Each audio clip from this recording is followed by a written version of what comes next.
Welcome to the big show. This is Investing and Trading Live, sponsored by Online Trading Academy. If you're a first-time listener, thank you for stopping by. My name is Josh Lilquist, and we are happy to have you with us today. Boy, I'll tell you what, as always, I do have my good friend. Yes, Mr. Al is a good pal. You didn't even know that would rhyme today, but how are you doing today, Al? I'm doing just fine.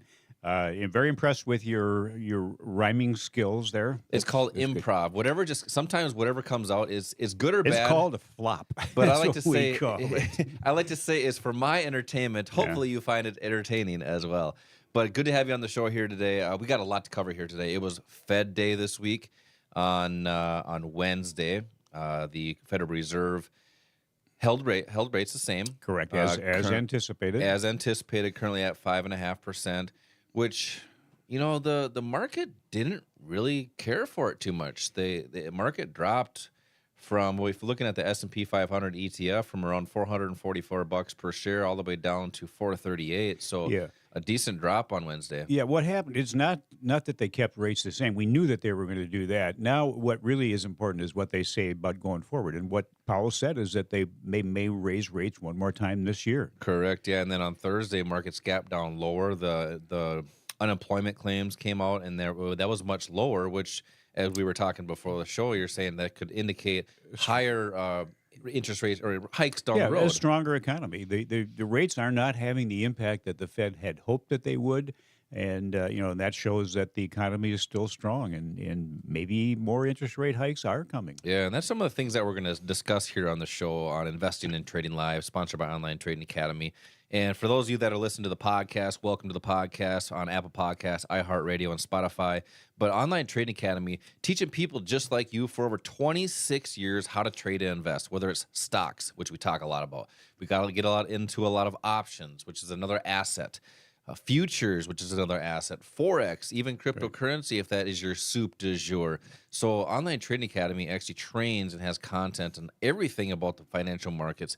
That way you, as an individual, can make smart and intelligent investing decisions.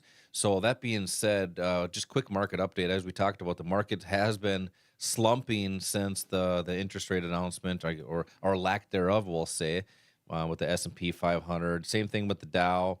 And the NASDAQ is kind of the same story. They all are Wednesday, Thursday. We know what happened on Friday, just gapping down and showing some struggle bus is what we like to call it. But you mentioned the talk with Powell. I think Powell, that was 1:30 on Wednesday, and it may or may not have indicated a few different things. I don't know if you got a chance to watch that, but what's your take on the markets, the interest rates staying the same, unemployment claims lowering, and could indicate potential rate hikes in the future? What's your thoughts, and how are you helping people navigate these markets and making smart investing decisions? Yeah, well, what we've been seeing so far is it's a tug of war. It's a tug of war between people that think interest rates are going to come down and the Fed's going to start cutting their interest rates next year, and then those that believe that inflation is going to stay high for a while and that the Fed target is going to be harder to meet, so rates are going to stay high longer. The interesting thing, Josh, is that you have economists, trained financial analysts that are on both sides. Sure. What does that tell you? It tells you that people are just making guesses as to what's going to happen, and these are highly trained, experienced people that are saying different things. So here's the important thing, and we just really hammer this every week, and in our classes, it is not listening to someone's opinion. It's listening to what is factual, looking for what is factual. And there's some fallacies that you ask what we do to help people. Well, one of the things we do is try to, talk about the fallacies, eliminate those, and that's what keeps a lot of people from doing this. And there's three truths, I'm going to say, top three truths that people need to understand. Truth TV, here we go. Here we go. The number one is your account size doesn't matter. You saying size doesn't matter? I'm saying size. Account size does not matter. Okay, got it. Number two, your experience level doesn't matter. And number three, your time availability doesn't matter. Those are things that Wall Street has told you can't do, because you can't do this because of those things. But what we're saying is that you have been lied to, essentially, by people that want you to do something other than what's in your best interest. So let's clarify that a little bit. So if size doesn't matter, you don't need any experience in what was the third one? Yeah, time availability. And you can be quick at things, right? Or take forever. So what does that actually mean in the financial markets then? Well, what it means is that there are opportunities for everybody listening. Everybody has access to the markets. It's just the problem is they have access to something that they don't understand, and as a result of that, don't do really well. What we see, and we hear this all the time. I just talked to somebody yesterday that was in here for one of the classes, and I've heard this repeated numerous times. Basically, they said, I learned so much about what I didn't know and so much about what I thought I knew. And even people that have been trading for years come out of these classes going, I didn't understand that it happened that way, and I didn't understand what I should be doing. We have people that come in here that are even business owners and people that are highly educated that say, I do really well in my business. I'm fine with most things, but I just don't know when to enter a trade or investment, and I don't know when to get out of a trade or investment. And it's not just about being smart in the financial markets. The trading and investing, Al, is a skill, right? It is a skill. And you can talk a lot about trading and investing, have really good knowledge, but there's a difference between knowledge and that skill. And we're going to discuss some of that here today as far as how to transfer that knowledge into that skill. You had mentioned somebody had learned what they didn't know. Well, and I'm sure you came with the next part of the conversation was, well, great. Now he's taken that first step. And okay, now we know what we don't know. Now let's start to learn the skills of how to do it, because just knowing about it won't help. And we're talking about it here on the radio here today, hopefully introducing you to some different techniques and some different concepts. And that's why, we're not saying don't go and just trade off what we say here today. Come into one of our investing classes and learn these different skills, learn these techniques and how the markets actually work, but how to make smart and intelligent decisions for you, for your personal benefit, or whatever that may look like. It doesn't even have to be monetary. It could be freedom of time. A lot of people are looking for that. A lot of people are looking for just having the opportunity to be mobile. Some people want that, and trading and investing actually provides that, as long as you have internet connection. I mean, you have internet everywhere these days, and it's a world of opportunity that quite frankly, the world doesn't even understand. And that's why we talk about in these investing classes, that I want to invite you to come see these techniques, these concepts, and how to make smart investing decisions. So simply just text the word investing to the number 210 right now for 2 seats. When you do that, you're going to get a text right back. It'll say, welcome to the show, and it'll probably have a link in there for you to click and then be able to pick your own date. We do these classes during the week. We have them on the weekend. And great classes. Al teaches these. I teach these as well. And we have a good time. Bring your questions in. That way you can make smart investing decisions. Text investing to the number 210. Al, coming up next, we got a lot more to discuss. We got Fed Day, the opportunities with this down market that we're seeing, and opportunities moving forward with income strategies, whether it's futures, Forex, or options. This is Josh and Al, Investing and Trading Live. We'll be right back. Hey, Al, how about we continue the show here today on the podcast? What do you think? Let's continue some analysis for our podcast listeners. We got a lot of people listening live right now. Okay, sure. And since we got a little bit of time before our next segment, because I don't think we'll have enough time to complete it, let's do a little bit of analysis on the market. So we had talked about, so we're on YouTube live right now, and we are on the podcast live right now. And I want to do some analysis as far as looking at, market is open now. It's about 8:40 here Central Time, and markets have gapped down. The S&P 500 currently at 434.98. Now, there is a demand zone, and I don't think I've discussed this with you yet. I think I discussed it with a couple other people, but I haven't really got your insight on that, because I've been waiting for this demand zone, and maybe we talked about this weeks ago. It's been sitting there and waiting.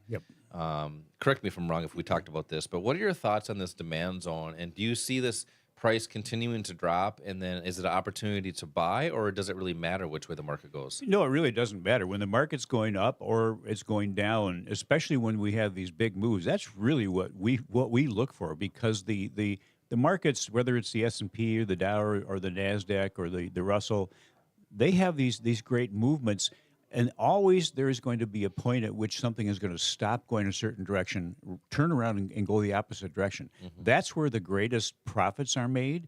And to be able to identify that, you have to know Why is that going to happen? Why does price stop going down? The S&P 500 is going down. You mentioned a demand zone. That's a zone where with our strategy, with a strategy that identifies what factually moves price, our strategy is showing that that's an area where there's a high probability that the price will stop going down and turn around and start going up again. Mm-hmm. Well, what if we're wrong? Well, what we have our students do is not only identify that point where you have the highest probability of it working in your favor, but also risk management is part of it. So there is a point at which you will be out of a trade automatically with a small loss if you're wrong. And that is one of the keys to being successful as a trader investor is risk management. Any professional trader out there will tell you that is the most important thing for them. Yeah, okay, got it. So news impacts certain things as well in certain ways. Yeah. But one of our instructors always likes to talk about that because news drives price to where it was going to go anyway. It's just faster. Yeah, and you can't forecast the news. Correct. When news happens, it happens. But there is going to be, as you mentioned, when the news hits, the public, because of their emotional reactions, drives price into one of those areas where the price is going to turn. Yep. They don't understand it. They don't know that because they can't identify those areas. So they will end up probably holding on to a losing trade or losing position. Correct. When we're doing the opposite. Yep, and it's not always about the news; it's about the clues. So you can get clues from the news as well. Boy, I kicked the show off here today with some rhymes. I didn't even try to do that, but I should be a. You should write a book. I should, but one page long. And something interesting here. We talked about WWE stock for the last 8 months to a year, how great it's been soaring. Mm-hmm. And now it is TKO Group Holdings, and it's TKO as the ticker symbol for the stock. Now, something interesting on the news here. 5 days ago, UBS initiates coverage, coverage on TKO Group with a buy rating and $123 price target. So keep that in mind. Mm-hmm. So that was 5 days ago. Price was at about, I would say, looks like at about $100 per share. Today, Thursday, markets gap down and are down currently 15%. Okay. On the day with TKO stock. Right. Now, sometimes you can look at the clues in the markets and see, is there supply or is there demand around the time when they say that? But it doesn't have to correlate with the news. It can be something totally opposite. And that's what I like to look for sometimes is what is the news saying, trying to get the public to do, maybe be buying because that price rating is going to 123. But then is there a supply zone that could drop that down? What are your thoughts on that? Yeah, well, and we know that the markets are manipulated. We know that oftentimes companies or hedge funds or pros will manipulate the price of something so they can benefit. And they can do that by putting some news out. Maybe it's erroneous or maybe they've exaggerated a bit. But again, when you see a company having a price target on something, that is, again, their opinion based on maybe their analysis of a particular company or the market at a certain time. But again, that's opinion. What moves something is factual, and if you could actually moved the market. Yeah, right. And think about it. You could have the best company in the world with the best product in the world, and if nobody bought the stock, the price wouldn't go anywhere. Mm-hmm. So you've got this great company. All the fundamentals are fantastic. It should the price should hit the moon. It should rocket to the moon. But if no one buys the stock, it doesn't go anywhere. So what moves price? It's buyers. Yep. What moves price down? It's sellers. But it has to be buyers and sellers with enough money to be able to move something. And we're talking about people like Warren Buffett who can put $5, 10, $15 billion into one position, enough to move it.